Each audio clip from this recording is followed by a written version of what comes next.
Alonso is actually decent. At left back? No. Alonso is actually decent. At left back? No.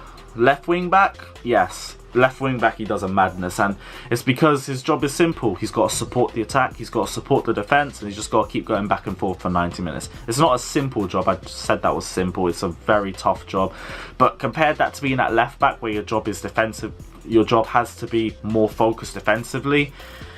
He ain't got that in his locker. But if he's more supportive, and he's not relied on too much, but he's just relied on to support the defenders who are playing the more vital roles in the team, then he's a lot better for us. But if you play him at left back, it's a completely different Marcos Alonso. So Alonso is decent at left wing back. He is not decent at left back.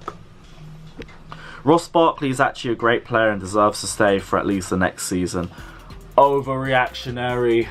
The last 2 games, you're looking at the last 2 games, you're thinking he's on some madness. He really isn't. If you watch Ross Barkley from the entirety of the season until the last 2 games, if you watch Ross Barkley from the season before that, or even his first season at Chelsea, no. And if we're being serious about trying to transition back into a title contending team, unless Barkley produces those same performances in the last 2 games, no. Should be popular, but Kepa Arrizabalaga is a tragedy of a goalkeeper, and we're never going to get close to win the Champions League or the Premier League as long as he's between the 6. Another reactionary comment. Kepa is not a tragedy of a goalkeeper. I've already addressed this before. There's plenty of reasons why we've been shipping in goals left, right and centre this entire season, and Kepa is not the full reason for it.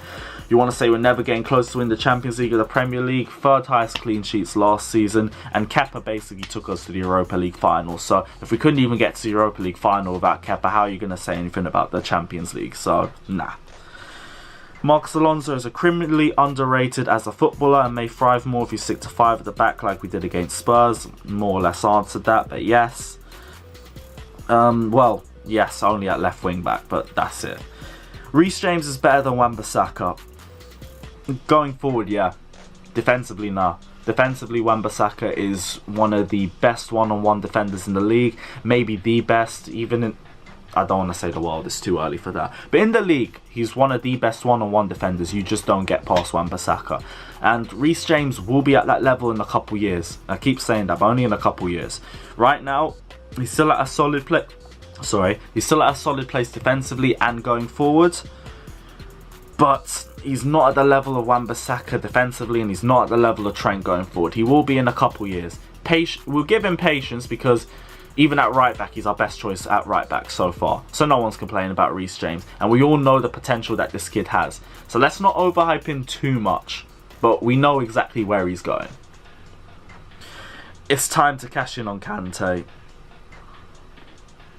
For what? I mean, first off, you look at the Bayern Munich game, you see exactly why we missed N'Golo Kante. We were getting rings around in midfield. And you want us to get rid of Kante, possibly our only world-class player, genuinely world-class player that we seriously have left. And why? I don't get. I get the Jorginho and Kovacic pivot works better without N'Golo Kante, but N'Golo Kante seriously is the sort of player that you just need in your team, and you need to change your system to accommodate him. Everyone says Maurizio Sarri didn't do it. Maurizio Sarri did do it, and he played him in the exact same position that Antonio Conte played him in, and Claudio Ranieri played him in as well. This season, I think Kante's just been struggling with injuries. I think he still had good performances in him. I think it's just been a drop from his standards, and I don't get why he's had one, not even bad season, just bad season by his standards, and everyone's saying it's time to sell him, it's time to cash in on him, it's the right time to get rid of him. I don't care if he gets sold at the club. I'll be real, once he turns 30, 31, 32, or whenever his legs decide to go, he's just going to become that DM and sit deep and play that Makelele role that everyone's been begging him to play for years. So I don't see why everyone's saying let's cash in on Kante, when I genuinely think Kante's the sort of player that could be playing at the top level for about 8 years. Hold me to that. I think in about 5, 6, 7 years he will still be playing at the top level at a top club, and he'll still be banging in great performances, because the guy can still read the game well, the guy knows what to do defensively. Right now, the only reason why everyone plays him in centre mid is because of his engine. Why would you have the biggest engine in the team, basically in the league, maybe one of the biggest engines in the world, and you switch him off and you leave him in front of the defence to just sit there? What's the point? Really, what's the point? You're just wasting his time. You're just wasting everyone else's time. It's not time to cash in on Kante. But guys, this is the end of part 1 of Unpopular Opinions. Some opinions are mad. Some of them, we got a pretty decent discussion out of them, and I ain't even looked at the other half of them yet, so we're going to save that for another video as well, because this one's dragging on for a little bit. Let me know what you guys think about some of my opinions down in the comment section below. Let me know if you agree or disagree with them. Let me know if you guys have any other opinions down in the comment section below, if they're good enough or if they're bad enough. They might even make the next video as well. Let me know if you guys enjoyed this video. Don't forget to like and subscribe to Blues Fans TV as well. And we'll see you guys very, very soon. Up the Chels. Stick away from CANT Tarkowski. This is worth a hitch. Oh, he's done it again. Today our foundation coaches are going to be working on dribbling, which is still one of the most important parts of the game. In partnership with Chelsea, we have put together some training videos for you to practice your skills at home. Here's an example of our very own Michy Batshuayi being creative and practicing his dribbling at home.